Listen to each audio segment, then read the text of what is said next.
Hi everyone, welcome to my classroom. Today we are going to introduce about accounting for management. For your fifth semester, it is a new subject for you. Subject name is accounting for management or management accounting. The financial accounting works as a post-mortem of business affairs of an enterprise during an accounting year. It cannot fulfill the need of modern management. The basic function is to take the decision. Managerial decision is the basic function of accounting for management. But financial accounting fails to give required information to the management. Cost accounting also fails to provide relevant information to the management on continuous basis to fulfill the managerial needs. Okay, the management accounting has been developed due to the limitation of both the financial and cost accounting. Accounting എന്ന് പറയുമ്പോൾ അതിന് different branches നമ്മൾ പഠിച്ചിട്ടുണ്ട്. Financial accounting, cost accounting, management accounting, different ബ്രാഞ്ചസിനെ കുറിച്ച് പഠിച്ചിട്ടുണ്ട്. അതിനകത്ത് financial അക്കൗണ്ടിങ്ങിൻ്റെയും cost അക്കൗണ്ടിങ്ങിൻ്റെയും ചില ലിമിറ്റേഷൻ കൊണ്ടാണ് മാനേജ്മെൻറ്റ് അക്കൗണ്ടിങ് ഡിറൈവ് ചെയ്തിട്ടുള്ളത് അല്ലെങ്കിൽ ഡെവലപ്പ് ചെയ്തിട്ടുള്ളത്. ഫിനാൻഷ്യൽ അക്കൗണ്ടിങ് എന്ന് പറയുന്നത് പാസ്റ്റ് ഡാറ്റേനെ അനലൈസ് ചെയ്യുന്നൊരു പ്രോസസ്സ് ആയതുകൊണ്ട് തന്നെ it is A post mortem of business process. Okay, അപ്പോൾ പോസ്റ്റ് മോർട്ടം റിപ്പോർട്ട് എന്നൊക്കെ പറയും ഫിനാൻഷ്യൽ അക്കൗണ്ടിങ് റിപ്പോർട്ടിനെ. പാസ്റ്റ് ഡാറ്റ അനലൈസ് ചെയ്തിട്ട് റിപ്പോർട്ട് പ്രിപ്പയർ ചെയ്യാണ് ചെയ്യുന്നത്. ഓൾറെഡി എന്താണോ സംഭവിച്ചത് അതിനെക്കുറിച്ചിട്ടുള്ള ഇൻഫർമേഷൻസാണ് അതിനകത്ത് പ്രൊവൈഡ് ചെയ്യുന്നത്. മോഡേൺ മാനേജ്മെൻറ്റിന് റെലവൻ്റ് ആയിട്ടുള്ള ഇൻഫർമേഷനും ഫ്യൂച്ചർ ഓറിയൻറ്റഡ് ആയിട്ടുള്ള ഇൻഫർമേഷൻസും ആണ് വേണ്ടത് ഡിസിഷൻ എടുക്കാനായിട്ട്. അപ്പോൾ മോഡേൺ മാനേജ്മെൻറ്റിന് യൂസ്ഫുൾ ആയിട്ടുള്ള ഇൻഫർമേഷൻ കറക്റ്റായിട്ട് ഫിനാൻഷ്യൽ അക്കൗണ്ടിങ്ങിൽ നിന്നും കോസ്റ്റ് അക്കൗണ്ടിൽ നിന്നും കിട്ടാത്തത് കൊണ്ടാണ് പുതിയൊരു അക്കൗണ്ടിങ് എന്നുള്ളൊരു കോൺസെപ്റ്റ് വന്നതും അത് ഡെവലപ്പായതും. ഓക്കെ, ഫിനാൻഷ്യൽ അക്കൗണ്ടിങ്ങിൻ്റെ ലിമിറ്റേഷൻസ് പറയുകയാണെങ്കിൽ first one, it is historical in nature. That is നമുക്കറിയാം എന്താണോ സംഭവിച്ചത് അതിനെ അനലൈസ് ചെയ്യുക എന്നുള്ളതാണ് ഫിനാൻഷ്യൽ അക്കൗണ്ടിങ്ങിൽ ചെയ്യുന്നത്. ഓൾറെഡി ഇൻകർ ചെയ്തിട്ടുള്ള ഇവൻറ്റ് അതിനെ വീണ്ടും വീണ്ടും അനലൈസ് ചെയ്യാം ഫിനാൻഷ്യൽ അക്കൗണ്ടിങ്ങിൽ. അപ്പോൾ അവിടെ ഹിസ്റ്റോറിക്കൽ നേച്ചറായിട്ടുള്ള ഡാറ്റേനെ അനലൈസ് ചെയ്യുക എന്ന് പറയുമ്പോൾ it tells what has happened but not what will happened. എന്ത് സംഭവിച്ചു എന്നാണ് അവിടെ പറയുന്നത്, എന്ത് സംഭവിക്കും എന്ന് പറയുന്നില്ല. ഓക്കെ, വാട്ട് ഹാസ് ഹാപ്പൻഡ് എന്ന് മാത്രമാണ് പറയുന്നത്, ബട്ട് നോട്ട് എന്ത് വാട്ട് വിൽ ഹാപ്പൻഡ്, എന്ത് സംഭവിക്കും എന്നവിടെ ഫിനാൻഷ്യൽ അക്കൗണ്ടിങ്ങിൽ പറയുന്നില്ല. ദെൻ നെക്സ്റ്റ് ഒരു ലിമിറ്റേഷൻ പറയുകയാണെങ്കിൽ മോണിറ്ററി നേച്ചർ.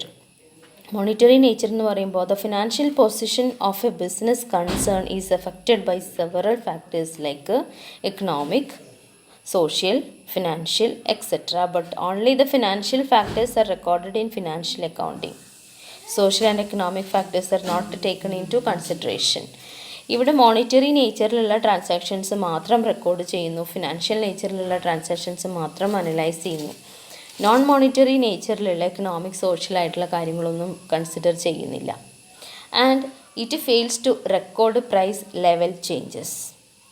ഇവിടെ recording the actual cost, financial അക്കൗണ്ടിങ്ങിൽ ശരിക്കുമുള്ള കോസ്റ്റ് എന്താണോ അത് റെക്കോർഡ് ചെയ്യാണ് ചെയ്യുന്നത്. കോസ്റ്റ് കൺസെപ്റ്റ്, ഫിനാൻഷ്യൽ അക്കൗണ്ടിലെ കോസ്റ്റ് കൺസെപ്റ്റ് അങ്ങനെ ഒരു ബേസിലാണ്. Price changes are not considered. Money value is bound to change often from time to time. Financial അക്കൗണ്ടിൽ റെക്കോർഡ് ഓൺലി ആക്ച്വൽ കോസ്റ്റ്. ശരിക്കും എന്ത് സംഭവിച്ചോ അത് എഴുതാണ്. പ്രൈസ് ലെവലിൽ എന്തെങ്കിലും മാറ്റം സംഭവിച്ചാൽ അതൊന്നും കൺസിഡർ ചെയ്യുന്നില്ല. Then difficult in price fixation. Price fix ചെയ്യുന്നത് ഫിനാൻഷ്യൽ അക്കൗണ്ട് ഇൻഫർമേഷൻസ് വെച്ച് മാത്രമാണെങ്കിൽ അത് ഡിഫിക്കൾട്ടാണ്.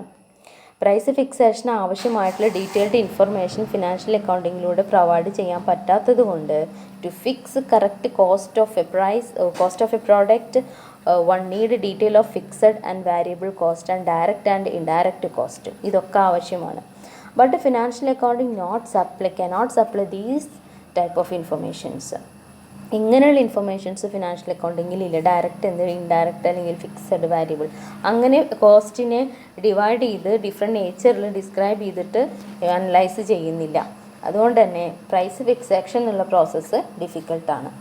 No help in decision making. അതുകൊണ്ട് തന്നെ ആക്യുറേറ്റ് ആയിട്ട് ഫ്യൂച്ചർ ഓറിയൻറ്റഡ് ആയിട്ടുള്ള ഒരു ഡിസിഷൻ മേക്കിംഗ് എന്നുള്ളത് ഇവിടെ പോസിബിൾ അല്ല. Specific information is not usually available, say product wise or department wise. ഇനി സ്പെസിഫിക് ആയിട്ട് ഇൻഫർമേഷൻസും ഇവിടെ പ്രൊവൈഡ് ചെയ്യുക എന്നുള്ളതിൽ ഫെയിലാണ് ഇത് ഫിനാൻഷ്യൽ അക്കൗണ്ടിങ്. പ്രോഡക്റ്റ് വൈസ് ആയിട്ടുള്ള ഇൻഫർമേഷൻസ് അല്ലെങ്കിൽ ഡിപ്പാർട്ട്മെൻറ്റ് വൈസ് പ്രോസസ് വൈസ് ആയിട്ടുള്ള ഇൻഫർമേഷൻസ് ഒന്നും ഫിനാൻഷ്യൽ അക്കൗണ്ടിങ്ങിലൂടെ അവൈലബിൾ അല്ല. ഓൺലി ദ ക്വാണ്ടിറ്റേറ്റീവ് ഇൻഫർമേഷൻസ്, അവിടെ ക്വാണ്ടിറ്റേറ്റീവ് നേച്ചറിലുള്ള ഇൻഫർമേഷൻസ് മാത്രമാണ് കൺസിഡർ ചെയ്യുന്നത്, അനലൈസ് ചെയ്യുന്നത്. ക്വാളിറ്റേറ്റീവ് ഫോമിലുള്ള ഇൻഫർമേഷൻസ്, പെർഫോമൻസ്, മാനേജ്മെൻറ്റിൻ്റെ എഫിഷ്യൻസി, ഇങ്ങനെയുള്ള കാര്യങ്ങളൊന്നും അവിടെ എന്ത് ചെയ്യുന്നില്ല, കൺസിഡർ ചെയ്യുന്നില്ല. The operation of policy is not possible. That is ഇവിടെ മെയിനായിട്ട് പറയുന്നത് personal bias. Accounting policies frame ചെയ്യുന്നത് അക്കൗണ്ടൻറ്റുകളാണ്, അല്ലേ? Accounting policies are framed by the accountant. They differ on the use of accounting principles. Principle use ചെയ്യുമ്പോൾ അവർ different ആയിട്ടാണ് അത് യൂസ് ചെയ്യുന്നത്. ഓരോരുത്തരുടെയും കാഴ്ചപ്പാട് ഡിഫറെൻ്റ്, ഓരോരുത്തരുടെ ജഡ്ജ്മെൻറ്റ് ഡിഫറെൻ്റ് ആണ്.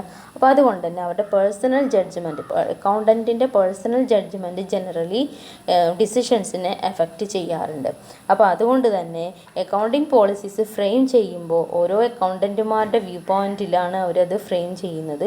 അത് ഡിഫറെൻ്റ് ആവാൻ ചാൻസ് ഉണ്ട്. ഓക്കെ, അങ്ങനെ പോളിസി ഫ്രെയിം ചെയ്യുമ്പോൾ അതിനകത്ത് ചില വ്യത്യാസങ്ങളും മാറ്റങ്ങളൊക്കെ സംഭവിച്ചേക്കാം.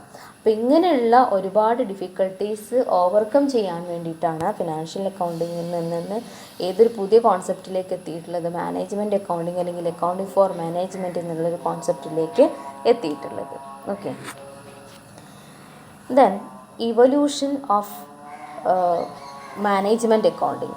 അപ്പോൾ നമ്മൾ ഇത്രയും സമയം പറഞ്ഞു തന്നെയാണ് ഇതിൻ്റെ ഇവല്യൂഷൻ, മാനേജ്മെൻറ്റ് അക്കൗണ്ടിങ്ങിൻ്റെ ഇവല്യൂഷൻ എന്ന് പറയുമ്പോൾ financial accounting furnishes a good deal of such information which in their raw form are unable to provide to be of a significant use to busy management of a large scale organization. Under these circumstances, management can no longer afford to wait up to end of the year to know the relationship problems arising from day-to-day transactions. Day-to-day transaction നിന്ന് മാനേജ്മെൻറ്റിന് അറിയേണ്ട കാര്യങ്ങൾ അല്ലെങ്കിൽ അവിടെ raise ചെയ്യുന്ന problems, അവ തമ്മിലുള്ള relationship, ഇതൊക്കെ അറിയണമെന്നുണ്ടെങ്കിൽ 1 ഇയർ വെയിറ്റ് ചെയ്ത് ഫിനാൻഷ്യൽ അക്കൗണ്ടിങ്ങിൽ വരുന്ന റിപ്പോർട്ട് വെയിറ്റ് ചെയ്ത് വായിച്ച് അതിൽ നിന്ന് ഡിസിഷൻ എടുക്കുകയാണെന്നത് ഡിഫിക്കൽട്ടാണ്. അപ്പോൾ 1 ഇയർ അക്കൗണ്ടിങ് ഇയർ വെയിറ്റ് ചെയ്ത് എൻഡിൽ റിപ്പോർട്ട് പ്രിപ്പയർ ചെയ്ത് അതിൻ്റെ ബേസിൽ ഡിസിഷൻ എടുക്കുമ്പോൾ ടൈം ബേസ്ഡ് ആവണമെന്നില്ല. അപ്പോൾ കാര്യങ്ങൾ ചെയ്യുമ്പോൾ റെലവൻ്റ് ആയിരിക്കണം, ടൈം ബൗണ്ടഡ് ആയിരിക്കണം. അപ്പോൾ മാനേജ്മെൻറ്റ് അക്കൗണ്ടിങ്ങിൽ ടൈം ബൗണ്ടഡ് ആയിട്ട് ഇൻഫർമേഷൻസ് അവൈലബിൾ ആവും, ഡിസിഷൻ എടുക്കാൻ വേണം. അതുപോലെ കറക്റ്റ് ഇൻഫർമേഷൻസ്, ഓരോ ബിസിനസ്സിൻ്റെ ഓരോ ട്രാൻസാക്ഷനെ കുറിച്ച് കറക്റ്റായിട്ടുള്ള ഇൻഫർമേഷൻസ് ഗ്യാദർ ചെയ്ത് അതിൻ്റെ ബേസിലാണ് ഡിസിഷൻ എടുക്കുന്നത്. വീക്കിൽ ആവശ്യം വരും, മന്തിൽ ആവശ്യം വരും, ഡേ ടു ഡേ ആവശ്യം വരാം. അങ്ങനെയുള്ള ഇൻഫർമേഷൻസ് ഫിനാൻഷ്യൽ അക്കൗണ്ടിങ്ങിലൂടെ സപ്ലൈ ചെയ്യാൻ സാധിക്കാറില്ല. ബഡ്ജറ്ററി കാരണം ഒരുപാട് കാര്യങ്ങൾ ഇതിലൂടെ ചെയ്യുന്നുണ്ടെങ്കിലും ഫിനാൻഷ്യൽ അക്കൗണ്ടിങ് പ്രോപ്പറായിട്ട് മാനേജേഴ്സിന് യൂസ് ചെയ്യാൻ പറ്റാറില്ല.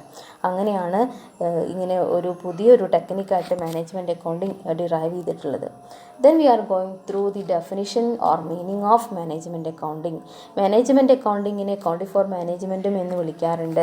ഇതിൻ്റെ ഡെഫിനിഷൻ അല്ലെങ്കിൽ മീനിങ് പറയുകയാണെങ്കിൽ first meaning of management accounting. Management accounting refers to accounting for management. Accounting for manage അത്രയായ മീനിങ് ആയി. That is account which provide necessary information to the management for discharging its functions.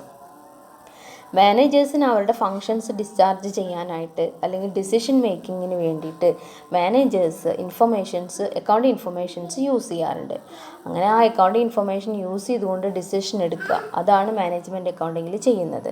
അപ്പോൾ management accounting എന്ന് പറയുന്നത് എന്താണ്? Account for management, that is accounting which provide necessary information for discharging their functions. അവരുടെ function discharge ചെയ്യാൻ അവർക്ക് വേണ്ട account informations provide ചെയ്യുക, അതാണ് അക്കൗണ്ടിങ് ഫോർ മാനേജ്മെൻറ്റ് അല്ലെങ്കിൽ മാനേജ്മെൻറ്റ് അക്കൗണ്ടിങ് എന്നുള്ളതുകൊണ്ട് ഉദ്ദേശിക്കുന്നത്. ഇനി R.N. അന്തോണി ആൻ്റണി പറയുന്ന ഡെഫിനിഷനിൽ പറയുന്നത് management accounting is concerned with accounting information that is useful to management. Accounting information മാനേജേഴ്സിന് യൂസ്ഫുൾ ആയിട്ടുള്ള അക്കൗണ്ടിങ് ഇൻഫർമേഷൻ റിലേറ്റഡ് ആയിട്ടുള്ള അക്കൗണ്ടിങ്ങിനെയാണ് മാനേജ്മെൻറ്റ് അക്കൗണ്ടിങ് എന്ന് പറയുന്നത്. അനദർ ഡെഫിനിഷൻ CMAL, അതായത് cost and management accountants of London, institute of ICMA, institute of cost and management accountants London, ICMA London define ചെയ്യുന്നത് management accounting as an application of professional knowledge and skill in the preparation of accounting information in such a way as to assist management in formulation of policies and planning control the operation of the undertaking. ഒരു സ്ഥാപനത്തിൻ്റെ operations control ചെയ്യാൻ, plan ചെയ്യാൻ, അവർക്ക് വേണ്ട policies frame ചെയ്യാൻ, മാനേജേഴ്സിന് ഈ ഒരു കാര്യങ്ങളിലൊക്കെ മാനേജേഴ്സിന് അസിസ്റ്റ് ചെയ്യാൻ വേണ്ട ഇൻഫർമേഷൻസ് പ്രൊവൈഡ് ചെയ്യുക. മാനേജ്മെൻറ്റ് അക്കൗണ്ടിങ്ങിൽ ചെയ്യുന്ന പ്രോസസ്സ് മെയിനായിട്ടും ഇതാണ്. അവിടെ പ്രൊഫഷണൽ ആയിട്ടുള്ള നോളജും സ്കില്ലും ആവശ്യമാണ്. എന്തിനു വേണ്ടിയിട്ടാണ് പ്രൊഫഷണൽ ആയിട്ടുള്ള നോളജും സ്കില്ലും? അക്കൗണ്ടിങ് ഇൻഫർമേഷൻസ് മാനേജേഴ്സിനെ സഹായിക്കും വിധത്തിലുള്ള, മാനേജേഴ്സിന് ഹെൽപ്ഫുൾ ആയിട്ടുള്ള അക്കൗണ്ടിങ് ഇൻഫർമേഷൻസ് പ്രൊവൈഡ് ചെയ്യാനുള്ള സ്കില്ലും നോളജും ഒക്കെ അപ്ലൈ ചെയ്യുന്ന ഒരു ടെക്നിക്ക് അല്ലെങ്കിൽ ആ ഒരു പ്രോസസ്സ് അല്ലെങ്കിൽ ആ ഒരു മെത്തേഡിനെയാണ്, ആ ടെക്നിക്കിനെയാണ് നമ്മൾ മാനേജ്മെൻറ്റ് അക്കൗണ്ടിങ് എന്ന് പറയുന്നത്. അപ്പോൾ ഇത് മാനേജ്മെൻറ്റ് അക്കൗണ്ടിങ് എന്ന് പറയുന്നത് ഒരു എന്താണ് സംഭവിക്കുന്നത്, അവിടെ മാനേജേഴ്സിനെ അസിസ്റ്റ് ചെയ്യാനായിട്ടുള്ള അവർക്ക് ആവശ്യമായിട്ടുള്ള അക്കൗണ്ടിങ് ഇൻഫർമേഷൻസ് പ്രൊവൈഡ് ചെയ്യുക എന്നുള്ളത്, അവർക്ക് പ്ലാനിങ്ങിന്, പോളിസി ഫ്രെയിം ചെയ്യാൻ ഒക്കെ ആവശ്യമായിട്ടുള്ള അക്കൗണ്ടിങ് ഇൻഫർമേഷൻസ് പ്രൊവൈഡ് ചെയ്യുക. Then we are going to discuss nature or characteristics of accounting for management. Management അക്കൗണ്ടിങ്ങിൻ്റെ ക്യാരക്ടറിസ്റ്റിക്സ് എന്തൊക്കെയാണ്? First one, forecasting. ഇവിടെ നമുക്കറിയാം മാനേജ്മെൻറ്റ് അക്കൗണ്ടിങ്ങിൽ ഡിസിഷൻ മേക്കിംഗ് ആണ് മെയിനായിട്ടുള്ള അവരുടെ ഫങ്ഷൻ എന്ന് പറയുന്നത്, അല്ലേ? It is concerned with future oriented ആയിട്ടുള്ള ഡിസിഷനാണ്. It is not confined only to collection of historical data or facts, but also attempt to highlight upon what should have been. It helps in planning for future because decisions are always taken for future course of action. Future oriented ആണ് decisions എല്ലാം. അതുകൊണ്ട് തന്നെ അവിടെ ചെയ്യുന്ന കാര്യങ്ങൾ future oriented ആയിട്ടുള്ള കാര്യങ്ങളായിരിക്കണം. അപ്പോൾ future oriented ആയിട്ടുള്ള കാര്യങ്ങളുടെ ബേസിലായിരിക്കണം അവിടെ ഡിസിഷൻ എടുക്കുന്നത്. അതാണ് ഫോർകാസ്റ്റിംഗ്. മുൻകൂട്ടി നമ്മൾ ഭാവിയിൽ എന്ത് എന്നുള്ളതാണ് അവിടെ അനലൈസ് ചെയ്യുന്നത്. And providing accounting information. ഇവിടെ സപ്ലൈ ഇൻഫർമേഷൻ എന്ന് പറയുന്നത് accounting informations that is useful to മാനേജ്മെൻറ്റിന് യൂസ്ഫുൾ ആയിട്ടുള്ള ഇൻഫർമേഷൻസ് പ്രൊവൈഡ് ചെയ്യുക, അതാണ് ഇവിടെ ചെയ്യുന്നത്. ഇവിടെ പ്രൊവൈഡ് ചെയ്യുന്ന accounting information that is useful to managers. എന്തിനു വേണ്ടിയിട്ടാണ്? ഫോർ ടേക്കിംഗ് ഡിസിഷൻ മേക്കിംഗ്, അല്ലെങ്കിലോ ഫോർ ഡിസ്ചാർജിങ് ദെയർ ഫങ്ഷൻസ്. അപ്പോൾ അതിന് വേണ്ടിയിട്ടുള്ള ഇൻഫർമേഷൻസ് ആയിരിക്കണം ഇതിലൂടെ പ്രൊവൈഡ് ചെയ്യുന്നത്. അങ്ങനെയാണ് പ്രൊവൈഡ് ചെയ്യുന്നത്. ഇനി വേറൊരു ഫീച്ചർ പറയുകയാണെങ്കിൽ, നേച്ചർ പറയുകയാണെങ്കിൽ, increase the efficiency. Increase in efficiency എന്ന് പറയുമ്പോൾ basically it is concerned with the problem of choice. A comparative study of various related alternative plan have to be undertaken and only that alternative is normally selected. It seems to be more attractive and profitable. Efficiency കൂട്ടുക എന്നുള്ളത് മാനേജ്മെൻറ്റിൻ്റെ, നമുക്കറിയാം മാനേജ്മെൻറ്റിന് account informations future oriented ആയിട്ടുള്ള decision എടുക്കാൻ വേണ്ടിയിട്ടാണ്. Performance day to day increase ചെയ്താലാണ് അവർക്ക് പ്രോഫിറ്റബിലിറ്റി കൂടുള്ളൂ. ഫേമിന് പ്രോഫിറ്റബിലിറ്റി കൂടണമെങ്കിൽ നിരന്തരം മാനേജേഴ്സിൻ്റെ പെർഫോമൻസ് മെഷർ ചെയ്യണം. പെർഫോമൻസ് എത്രത്തോളം ഉണ്ട് അതിൻ്റെ ബേസിലാണ് ഫ്യൂച്ചർ ഓറിയൻറ്റഡ് ആയിട്ടുള്ള ഡിസിഷൻ എടുക്കേണ്ടത്. കാരണം പ്രോഫിറ്റബിലിറ്റി കൂട്ടുക, എൻഹാൻസ് ചെയ്യാൻ ബേസിക്കലി എല്ലാ ബിസിനസ്സിൻ്റെയും എയിം എന്ന് പറയുന്നത്. അപ്പോൾ അതുകൊണ്ട് എഫിഷ്യൻസി മാക്സിമം ഇൻക്രീസ് ചെയ്യുക എന്നുള്ളതാണ് ഒരു ഇമ്പോർട്ടൻ്റ് ആയിട്ടുള്ളൊരു function. Then assist management, that is മാനേജേഴ്സിനെ അസിസ്റ്റ് ചെയ്യുക എന്നുള്ളത് അതിന് പല ബേസും ഉണ്ട്. ഒരു ബിസിനസ് മാനേജ്മെൻറ്റിൻ്റെ ഇൻറ്റഗ്രൽ ആയിട്ടുള്ള ഇമ്പോർട്ടൻ്റ് ആയിട്ടുള്ളൊരു പാർട്ടാണ് assist management. It provide all assistant to management in all of its functions. എല്ലാ ഫങ്ഷൻസിലും അവരെ അസിസ്റ്റ് ചെയ്യുക. എങ്ങനെ അസിസ്റ്റ് ചെയ്യാൻ പറ്റുക?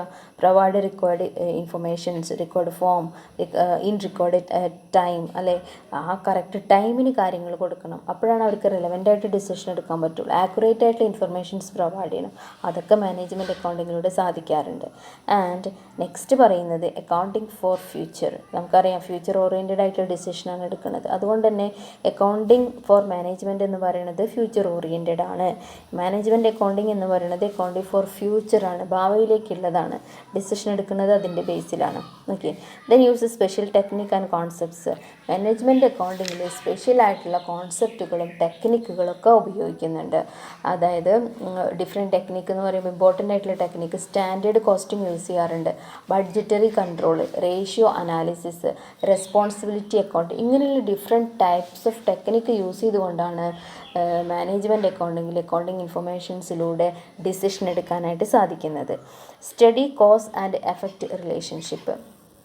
Management accounting analyze the cause and effect relationship, the facts and figures shown in the financial statement. Financial സ്റ്റേറ്റ്മെൻറ്റിൽ കാണിക്കുന്ന ഫാക്ട്സും ഫിഗേഴ്സും അതിൻ്റെ റിലേഷൻഷിപ്പ്, അതിൻ്റെ കോസ്, ഇതൊക്കെ ഫൈൻഡ് ഔട്ട് ചെയ്ത് അനലൈസ് ചെയ്യുന്നുണ്ട്. If there is a loss, the reason for the loss is investigated. അവിടെ എന്ത് ചെയ്യുന്നു?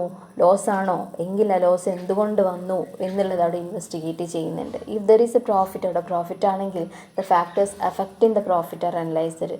അവിടെ പ്രോഫിറ്റ് എങ്ങനെയാണ് വന്നത്, ഏതൊക്കെ ഫാക്ടേഴ്സ് അതിനെ ഇൻഫ്ലുവൻസ് ചെയ്തിട്ടുണ്ട്, അതെല്ലാം അനലൈസ് ചെയ്യും. അപ്പോൾ കോസും എഫക്റ്റും relationship, cause and effect relationship study ചെയ്യുന്നുണ്ട് മാനേജ്മെൻറ്റ് അക്കൗണ്ടിങ്ങിൽ. Another nature is quantitative and qualitative informations. ഇവിടെ മാനേജ്മെൻറ്റ് അക്കൗണ്ടിങ് ഡീൽ ചെയ്യുന്നത് ക്വാളിറ്റേറ്റീവ് ആയിട്ടുള്ളതും ക്വാണ്ടിറ്റേറ്റീവ് ആയിട്ടുള്ളതുമായിട്ടുള്ള ഇൻഫർമേഷൻസാണ്. മാനേജേഴ്സിൻ്റെ പെർഫോമൻസ് മെഷർ ചെയ്യുന്നുണ്ട്.